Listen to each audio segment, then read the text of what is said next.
And welcome to SPM IS Academy. Today we will analyze important newspaper articles of 24th December 2020.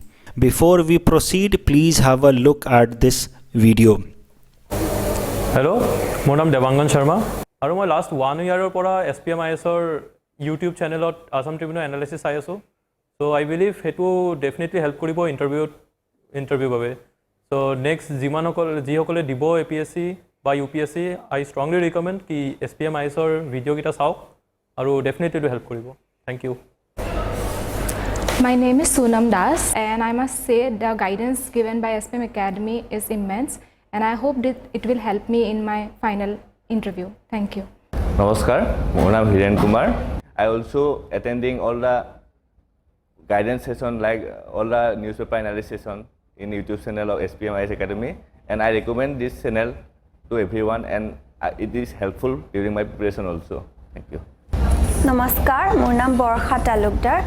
যিখিনি guidance পাইছোঁ ইয়াৰ current affairs মেগাজিনো চাইছোঁ, সেইখিনি বহুত মোৰ কামত আহিব যেন লাগিছে আৰু বহুত আপডেটেড ৱেত দিয়া আছে তাৰ SPMৰ এপটোৰ পৰা ডাউনলোড কৰি পাইছোঁ। চ' আৰু গোটেই সেইখিনি ভাল লাগিছে। চ' ধন্যবাদ। आज ये वीडियो देख करके काफ़ी अच्छा लग रहा है। इतने सारे स्टूडेंट सेलेक्ट हुए हैं। अभी तक कम से कम 25 ऐसे स्टूडेंट्स हैं जो हमारी पर्सनल गाइडेंस में जिनका सिलेक्शन हुआ है, और अभी जैसे काउंटिंग और कंप्लीट हो जाएगी हम आपको फाइनल नंबर्स बताएंगे जो स्टूडेंट्स हमारे गाइडेंस में सेलेक्ट हुए हैं। This is the list of the topics that will be covering from today's newspaper. The first article is taken from editorial segment. It is about Pathalgadi movement in Jharkhand. This topic is important from our syllabus paper 3 governance point of view. सबसे पहले समझते हैं कि news article क्या है। तो देखिए, झारखंड सरकार ने लगभग 10,000 लोगों के ऊपर सेडिशन चार्ज लगाया है under section 124A। Sedition charge तो ऑलरेडी मैं न्यूज़पेपर एनालिसिस में करा चुका हूँ, जिसमें मैंने आपको बताया कि कुछ वायलेंस इंक्लूडेड होना चाहिए लॉ एंड ऑर्डर के अगेंस्ट को डिस्टर्ब करने के पर्पस से। अगर वायलेंस करते हैं कुछ लोग तो उनके अगेंस्ट सेडिशन के चार्जेस लगाए जा सकते हैं अंडर IPC सेक्शन 124A। तो लगभग 10,000 ट्राइबल्स के अगेंस्ट ये सेडिशन चार्जेस लगाए अंडर IPC 124A। और ये जो पूरा का पूरा सेडिशन चार्ज है that has been brought under Pathalgadi movement of Jharkhand. तो ये पथलगाड़ी मूवमेंट बहुत इंपॉर्टेंट है इस साल के लिए, इससे रिलेटेड सवाल आ सकता है। तो इसको थोड़ा डिटेल में समझते हैं कि ये पथलगाड़ी मूवमेंट है क्या। देखिए, Patthalgadi actually it means carving on the stones के ऊपर इस तरह से लिखना, पत्थर उसके ऊपर कुछ लिखना, इसको हम लोग कहते हैं Patthalgadi. And it is an ancient tradition in the tribal communities of the Jharkhand. तो झारखंड के जो ट्राइबल कम्युनिटीज़ हैं ये एंशियंट टाइम से इस तरीके से वो पत्थर के ऊपर कुछ लिखते रहते हैं। जनरली किस पर्पस से यूज होता था, किसी के जो उनकी ग्रेवयार्ड है उसके ऊपर उसका डेट ऑफ बर्थ, कब उसकी डेथ हुई, उसके बारे में कुछ इस तरह से लिखते रहते थे to mark the identity of that person. इस तरीके से पत्थलगाड़ी ट्रेडिशन चलता रहा है झारखंड के अंदर अमंग्स द ट्राइबल्स। लेकिन फिर इसका गवर्नेंस में इस्तेमाल किया जाना शुरू किया गया। यहाँ ये पॉइंट इंपॉर्टेंट है, इसको आप अपने एग्जाम में ऐसे राइटिंग में इस्तेमाल कर सकते हैं। एक IAS ऑफिसर्स थे, IAS ऑफिसर BD शर्मा साहब, now he is deceased, he is no more. BD Sharma साहब ने एक इनिशिएटिव स्टार्ट किया जब वो झारखंड में IAS ऑफिसर थे कि इसी तरह का पत्थरों पे इम्पॉर्टेंट प्रोविजंस, गवर्नमेंट के प्रोविजंस लिख करके वो रखते थे अलग अलग जगहों पे इन द ट्राइबल एरियाज, ताकि ट्राइबल्स के लिए भारत सरकार ने या झारखंड सरकार ने क्या क्या इंपॉर्टेंट प्रोविजंस बनाए हैं उनके वेलफेयर के लिए उनको पता चल सके। खासकर पेसा एक्ट के अंतर्गत, panchayat extension of schedule area act 1996 के अंतर्गत जो इन ट्राइबल एरिया के पंचायत हैं उनके जो एक्स्ट्रा ऑर्डिनरी पावर्स हैं उनको इस तरह से पत्थरों पे लिखा जाता था ताकि उनको उनके अधिकारों के बारे में, उनके पावर्स के बारे में पता चल सके। So main objective was to make tribals aware about their rights under PESA act. और इसी ऑब्जेक्टिव से IAS ऑफिसर BD शर्मा साहब ने इस इनिशिएटिव को स्टार्ट किया। बाद में IPS ऑफिसर बांदी ओरान ने भी इस प्रोसेस को कंटिन्यू किया। तो आप ये दो नाम अगर याद रख पाएँ तो आप इसको एग्ज़ाम में यूज कर सकते हैं। इस तरीके से पत्थलगाड़ी मूवमेंट थोड़ा आगे बढ़ा और ये पत्थलगाड़ी ट्रेडिशन थोड़ा आगे बढ़ा। पहले बस मरने वाले लोगों के ग्रेवयार्ड पे यूज़ किया जाता था, बाद में गवर्नेंस पर्पस के लिए भी इस्तेमाल किया जाना शुरू किया गया। लेकिन ये पत्थलगाड़ी ट्रेडिशन पत्थलगाड़ी मूवमेंट में कैसे कन्वर्ट हो गया, कैसे इसमें वायलेंस आ गया और जिस कारण से बाद में लोगों के ऊपर सेडिशन चार्जेस लगा, वो जरा देखते हैं। तो 2017 में झारखंड सरकार ने एक कानून लाया थ्रू एन ऑर्डिनेंस। उस कानून का नाम था land acquisition act, Jharkhand amendment act in 2017। सरल शब्दों में बोलें तो इस ऑर्डिनेंस की मदद से जो दो बहुत पुराने कानून थे लैंड से रिलेटेड, पहला कानून था छोटा Nagpur land Tennessee act of 1908 और दूसरा कानून था संथल पारगना टेनेसी एक्ट ऑफ 1994। इन दोनों कानूनों को अमेंड करने की कोशिश की झारखंड सरकार ने। वैसे ये ऑर्डिनेंस बाद में बिल के फॉर्म में पास नहीं हो पाया बिकॉज ऑफ ट्राइबल प्रोटेस्ट, लेकिन ये जो दो कानून जिसको अमेंड करने की कोशिश की थी झारखंड सरकार ने, इन दोनों कानून का मेन थीम क्या था वो जरा देखिए। ये दोनों कानून कहते थे कि ट्राइबल्स कैन बाई और sell their land only to another tribal, मतलब अगर एक ट्राइबल वो अपना लैंड बस दूसरे ट्राइबल को बेच सकता है, किसी आउटसाइडर को नहीं बेच सकता। ऐसा कानून क्यों लाया गया था? इन दोनों ही कानूनों में यही प्रोविजन क्यों लिखा गया है? क्योंकि ट्राइबल्स बहुत ही इनोसेंट होते हैं, उनको बहुत ज़्यादा दुनियादारी की समझ नहीं होती। बाहर का कोई इंसान आता था और उसको थोड़ी बहुत शराब पिला दी और ट्राइबल अपनी ज़मीन उस बाहरी आउटसाइडर के नाम लिख दिया करता था। तो ट्राइबल्स के लैंड राइट को प्रोटेक्ट करने के लिए ये दोनों कानून बनाए थे कि ट्राइबल अपना लैंड किसी दूसरे ट्राइबल को ही बेच सकता है, आउटसाइडर को नहीं बेचेगा। इससे ट्राइबल कल्चर भी प्रोटेक्टेड रहेगा। लेकिन इस जो ऑर्डिनेंस लाया था असम सरकार ने 2017 में, इसमें इस प्रोविजन को बदलने की कोशिश की गई। It allowed outsiders also two by land in the tribal area, ताकि यहाँ पे थोड़ा डेवलपमेंट हो सके, इंडस्ट्री लगाई जा सके। ये पर्पस था इस ऑर्डिनेंस का। लेकिन इसके अगेंस्ट बहुत ज़्यादा प्रोटेस्ट स्टार्ट होना शुरू हो गया और खासकर जो ट्राइबल एरिया है, खुंती का, गुमला का, सिमदेगा, सरायकेला, सारे नाम याद मत रखो, लेकिन कुछ एक इंपॉर्टेंट नाम जैसे सरायकेला, वेस्ट सिंहभूम, ये सब आपको नाम पहले से पता होगा, ज्योग्राफी में आपने पढ़ रखा होगा। These are very important. Iron ore mines, यहाँ के जो ट्राइबल्स हैं इन्होंने ये पत्थलगाड़ी ट्रेडिशन को पत्थलगाड़ी मूवमेंट में कन्वर्ट कर दिया। अब धीरे धीरे इस पत्थरों पे वो लिखने लगे कि हमारी धरती हमसे कोई नहीं छीन सकता, इस तरह के कानून वापस लो, हम सरकार के किसी भी इंसान को अपने एरिया में घुसने नहीं देंगे। और होता क्या था कि अब किसी भी गवर्नमेंट ऑफिसर को ये अपने एरिया में घुसने नहीं देते थे। इस तरीके से ये तीर कमान लेकर के आ जाते थे, वायलेंस करने लगते थे और इस कारण से ये पत्थलगाड़ी मूवमेंट धीरे धीरे वायलेंट होने लगा। और फिर इस कारण से बाद में झारखंड सरकार ने इनके अगेंस्ट सेक्शन 124A के अंतर्गत इन पे सेडिशन चार्ज लगाया, एक तरह का देशद्रोह चार्ज लगाया। ऑफ कोर्स ये काफ़ी बड़ा चार्ज है और अभी के जो मौजूदा झारखंड सरकार उसने कहा है कि वो ये चार्ज वापस ले लेगी। ये जो चार्जेस लगाए गए थे ये पहले लगाए गए थे 2017 में। अभी की मौजूदा सरकार ने कहा है कि ये चार्जेस वापस ले लेगी, लेकिन अभी तक ये चार्जेस वापस लिए नहीं गए हैं। अब ये जो पूरा का पूरा इशू है पत्थलगाड़ी मूवमेंट, आप इसका इस्तेमाल कर सकते हैं if a question comes on tribal issues. तो ट्राइबल्स पर अगर सवाल आए आप इस मूवमेंट का इस्तेमाल करें, इस मूवमेंट को अपने आंसर राइटिंग में इसका इस्तेमाल करें। It will help you in fetching better marks. तो बताएं कि कैसे ट्राइबल्स और गवर्नमेंट के बीच में यहाँ पे कन्फ्लिक्ट चल रहा है। The next article is taken from international segment. It is about covid outbreak in Antarctica. This topic is important from our syllabus paper 3 international relations point of view, international agencies point of view. So देखिए, at least 36 people in the Chile research station in Antarctica have been found infected with the novel coronavirus। ये देखो, ये Antarctica है ना, इसका ये जो western portion है यहाँ पे चिली का एक रिसर्च स्टेशन है और उस रिसर्च स्टेशन के कम से कम 36 लोग कोविड-19 से इन्फेक्टेड हो गए। तो इसके साथ ही अब दुनिया का समझ लो कोई भी ऐसा कोना नहीं बचा है जहाँ पे कोविड ना पहुँचा हो। इवन अंटार्कटिका में भी पहुँच चुका है। This is the first instance of virus in Antarctica. देखिए, ओवरऑल तो अंटार्कटिका इज़ अनइनहैबिटेड, मतलब यहाँ पे कोई इंसान तो इन जनरल रहते नहीं हैं, लेकिन हमने लगभग दुनिया के अलग अलग कंट्री ने 60 परमानेंट स्टेशंस बनाए हैं फॉर रिसर्च एंड डेवलपमेंट या साइंटिफिक पर्पस। 60 इस तरह के साइंटिफिक स्टेशंस हैं, परमानेंट साइंटिफिक स्टेशंस हैं रिसर्च एंड डेवलपमेंट के लिए। इंडिया के भी वहाँ पे साइंटिफिक स्टेशंस हैं। 2 इंडिया के फंक्शनल साइंटिफिक स्टेशंस हैं, मैत्री और भारती। तो मैत्री वाज सेटअप इन 1988 जबकि भारती को बनाया गया था 2012 में। अब ये जो करंट आउटब्रेक हुआ है चिली वाला एरिया में, चिली का रिसर्च स्टेशन वाला एरिया में, वो इधर है कहीं पे। आप देख सकते हैं ये इस एरिया में कहीं पे आउटब्रेक हुआ है जो थोड़ा दूर है। और इसी कारण से आज के न्यूज़पेपर में आया है कि अभी जो अंटार्कटिका के अंदर आउटब्रेक है that is not a major cause of concern for India, क्योंकि इंडिया के जो 2 वर्किंग रिसर्च स्टेशन हैं मैत्री और भारती, वो कम से कम 5000 किलोमीटर दूर हैं अभी इस एरिया से जहाँ पे ये आउटब्रेक हुआ है। तो इसलिए इंडिया के लिए तो अभी कोई खास खतरा नहीं है।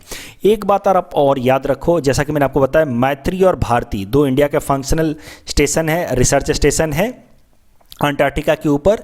लेकिन एक और हमारा रिसर्च स्टेशन था जिसका नाम था दक्षिण गंगोत्री। ये दक्षिण गंगोत्री हमने सबसे पहले बनाया था, इवन मैत्री से भी पहले बनाया था। सबसे पहले दक्षिण गंगोत्री, फिर मैत्री और फिर भारती। लेकिन दक्षिण गंगोत्री हमारा जो रिसर्च स्टेशन था वो डूब गया था 1988 में। उसके बाद से हमने इसको अबैंडन कर दिया है। इस पूरे टॉपिक के बेसिस पे हमने आपको ये प्रैक्टिस क्वेश्चन दे रखा है। You can attempt this question and you can submit the answer in the comment section. The next article is taken from environment segment. It is about translocation of tigers. This topic is important from our syllabus paper 4 environment point of view. सो सबसे पहले news article समझते हैं। तो देखिए news article काफ़ी simple है कि उत्तराखंड की फॉरेस्ट डिपार्टमेंट ने कुछ एडल्ट टाइग्रेसेस को, बाघिनी को शिफ्ट किया है from Jim Corbett tiger reserve to Rajaji tiger reserve. अब ये न्यूज़ कितना सिंपल है, लेकिन इस तरह के जब भी ट्रांसलोकेशन होते हैं तो उससे रिलेटेड यूपीएससी में सवाल आ जाता है। 2017 में इससे रिलेटेड सवाल आया था जब उड़ीसा के अंदर इस तरह के ट्रांसलोकेशन किए गए थे, इसीलिए मैं ये न्यूज़ आर्टिकल कवर कर रहा हूँ। देखिए ये जो ट्रांसलोकेशन का प्रोजेक्ट था, एक जगह से, ट्रांसलोकेशन का सिंपल सा मतलब है एक जगह से दूसरे जगह उनको ट्रांसफ़र किया जाए। ये जो प्रोजेक्ट है that was approved by the central government in 2016, लेकिन इसको अब जा करके इम्प्लीमेंट किया गया। तो जरा समझते हैं कि ट्रांसलोकेशन किया क्यों गया, why this translocation was done. तो देखिए जो number of female tiger in Rajaji tiger reserve has decrease. तो जिम कॉर्बेट नेशनल पार्क में अच्छे खासे बाघ हैं, लेकिन राजाजी टाइगर रिजर्व में फीमेल टाइगर्स की संख्या घट गई थी। बस 2 फीमेल टाइगर बचे थे western part of Rajaji tiger reserve में। जो राजाजी टाइगर रिजर्व का मेजर एरिया है, 60% of the total area belongs to western segment, और वहाँ पे बस 2 फीमेल टाइगर्स बची थी। और आपको ये बात अच्छे से आप समझ रहे हैं कि अगर फीमेल टाइगर्स की संख्या कम होगी तो ओवरऑल टाइगर का पॉपुलेशन खतरे में होगा, क्योंकि without female population there will be no reproduction and no more and more production of tiger cubs. तो इस कारण जब फीमेल की संख्या कम थी तो ओवरऑल टाइगर के पॉपुलेशन खतरे में थी राजाजी टाइगर रिजर्व में, और इसी कारण से फीमेल टाइगर्स को ट्रांसफर किया गया है from Jim Corbett to Rajaji tiger reserve. अब इस तरह के जो भी नेशनल पार्क या टाइगर रिजर्व न्यूज़ में होते हैं उनसे रिलेटेड एग्जाम में सवाल भी पूछ लेता अक्सर। तो इस केस में 2 tiger reserve Jim Corbett and Rajaji tiger reserve news में है, तो उनके बारे में जरा ब्रीफली समझ लेते हैं। देखिए Jim Corbett national park is the part of larger Corbett tiger reserve. तो कॉर्बेट टाइगर रिजर्व है, उसके अंदर है Jim Corbett national park and it is located in the Nainital district of Uttarakhand and it is encompassed over Patli Dun valley of Ramganga river. तो डून क्या होता है वो तो आप समझते ही होंगे, जब एक रिवर लगातार बहुत सारा पेबल्स, पत्थर इकट्ठा कर दे तो उसको हम कहते हैं डून, जैसे देहरादून वगैरह। तो इसी तरह का ये जो रामगंगा रिवर है इसने यहाँ पे डून बनाया और उस डून का नाम है पतली डून, और उसी डून के ऊपर हमारा जिम कॉर्बेट नेशनल पार्क है। जिम कॉर्बेट नेशनल पार्क को पहले 1936 में सेटअप किया गया था एज ए नेशनल पार्क, और उस टाइम इसका नाम था हैले नेशनल पार्क, लेकिन बाद में इसका नाम कन्वर्ट करके कर दिया गया gym Corbett national park after Jim Corbett. Jim Corbett एक ब्रिटिशर थे एंड ही वाज इन्वायरमेंटलिस्ट। वो इन्वायरमेंटल कंजर्वेशन के लिए उन्होंने बहुत काम किया था, और उन्हीं के नाम के बाद इस जिम कॉर्बेट नेशनल पार्क का नाम पड़ा है। And in fact it is India's oldest national park, and this is also the first national park or the first area to come under Project Tiger in आज टाइगर रिजर्व इन 1973। तो आपको पता है कि प्रोजेक्ट टाइगर लाया गया था 1972 में, और उसके बाद से ये जिम कॉर्बेट नेशनल पार्क ऐसा एरिया है जिसके यहाँ पे प्रोजेक्ट टाइगर इंप्लीमेंट किया गया। तो ये सारे फैक्चुअल इन्फॉर्मेशन है, एग्जाम पॉइंट ऑफ व्यू से आप याद रखना जिम कॉर्बेट नेशनल पार्क के बारे में। दूसरा है about Rajaji national park and tiger reserve. तो देखो Rajaji national park and tiger reserve भी उत्तराखंड के अंदर ही है, ये ट्रांसलोकेशन का जो मामला है, देखो कॉर्बेट से कुछ फीमेल टाइगर्स को उठा करके राजाजी नेशनल पार्क में ट्रांसफ़र किया गया। ये जो राजाजी नेशनल पार्क है it is between Shivalik mountains and Indo Gangetic plains of India. और ये जो राजाजी नेशनल पार्क है it is spread up across 3 district, Haridwar, Dehradun and Pauri Garhwal district. And यहाँ से 2 नदियाँ बहती हैं राजाजी नेशनल पार्क से, Ganga and Son river. And Rajaji national park में there is largest population of elephant in entire Uttarakhand. याद रखना उत्तराखंड, नॉट इंटायर इंडिया। पूरे इंडिया भर में लार्जेस्ट पॉपुलेशन ऑफ एलिफेंट है कर्नाटका के अंदर। ये इससे रिलेटेड पिछले साल यूपीएससी में सवाल भी आया, जो इस साल यूपीएससी का एग्जाम हुआ था 4 अक्टूबर को। ठीक है, 2015 में Rajaji national park was notified as a tiger reserve by central government.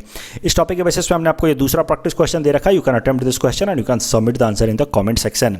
The next article second from Assam segment, it talks about composite floor test in Bodoland territorial council. This topic is important from our syllabus papers 6 Assam polity point of view.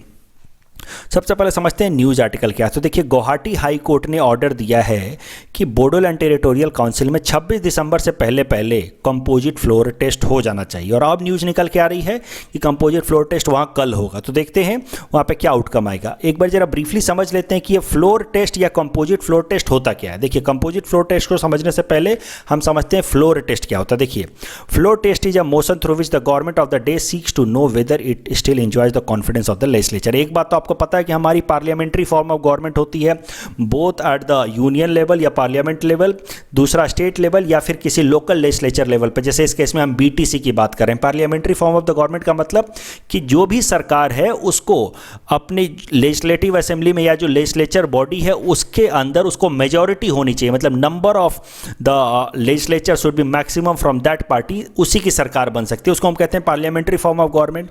तो floor test में अगर chief minister है state level पे या prime minister है national level पे या किसी लोकल लेवल पे, मान लीजिए कोई चीफ एडमिनिस्ट्रेटर है, उसको प्रूव करना पड़ता है कि he or she still enjoys majority on the floor of the that legislative body.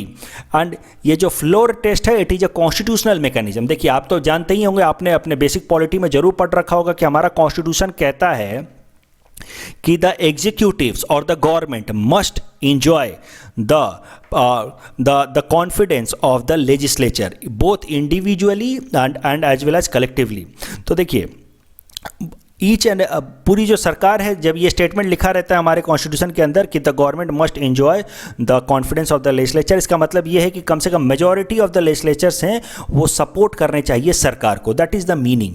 और वो सपोर्ट कर रहे हैं या नहीं कर रहे हैं वो फ्लोर टेस्ट पे प्रूफ होता है। एक बार जब फ्लोर टेस्ट होता है उसके लिए क्या करना होता है, नो कॉन्फिडेंस मोशन लाना होता है सरकार के अगेंस्ट जो अपोजिशन पार्टी लाती है, और सरकार को उस नो कॉन्फिडेंस मोशन को डिफीट करना होता है। How it defeats, by proving कि उसके पास ज़्यादा नंबर्स हैं लेजिस्लेचर के।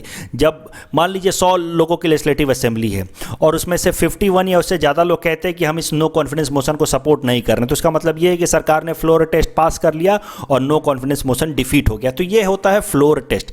लेकिन एक चीज़ होती है कंपोजिट फ्लोर टेस्ट, जो इस केस में जिससे रिलेटेड न्यूज़ है। कंपोजिट फ्लोर टेस्ट में कैसा होता है कि when more than one person stake claim to form the government, जब एक से ज़्यादा लोग बोलें कि हम भी सरकार बना सकते हैं, हमारे पास भी मेजॉरिटी है, दूसरा बोले कि हमारे पास भी मेजॉरिटी है।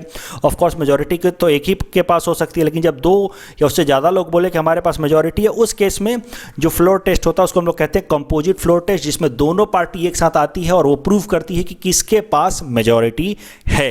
अभी करंट केस क्या है, वाई कंपोजिट फ्लोर टेस्ट इन BTC, बोडोलैंड टेरिटोरियल काउंसिल, क्योंकि BPF के चीफ हग्रामा मोहिलरी साहब कह रहे हैं कि उनके पास मेजॉरिटी है, और प्रमोद बोरो साहब UPPL के उनने कहा कि उनके पास मेजॉरिटी है, उनकी तो सरकार भी बन गई बोडोलैंड टेरिटोरियल काउंसिल में। तो उसके अगेंस्ट हग्रामा मोहिलरी साहब पहुंच गए, BPF वाले हग्रामा मोहिलरी साहब पहुंच गए गुवाहाटी हाई कोर्ट, कि उन्होंने कहा कि नहीं उनके पास मेजॉरिटी है, वो प्रूव कर सकते हैं। तो इस कारण से गुवाहाटी हाई कोर्ट ने कहा कि ठीक है 26 दिसंबर से पहले पहले कंपोजिट फ्लोर टेस्ट हो जाए, आप दोनों पहुंचिए और साबित कीजिए कि किसके पास मेजॉरिटी है। जो प्रूफ कर देगा उसी की सरकार बन जाएगी।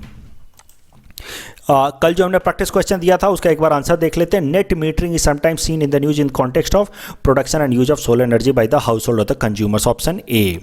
दूसरा, which of the following statements are true about Rahim tomb, it is situated in Delhi near tomb of इमामी, absolutely correct, it was build by Rahim's wife in his memory, this is wrong, it was built by Rahim's wife. It was not built by Rahim's wife, it was actually built by Rahim in memory of his wife Mah Banu. So the correct answer will be option A, one only.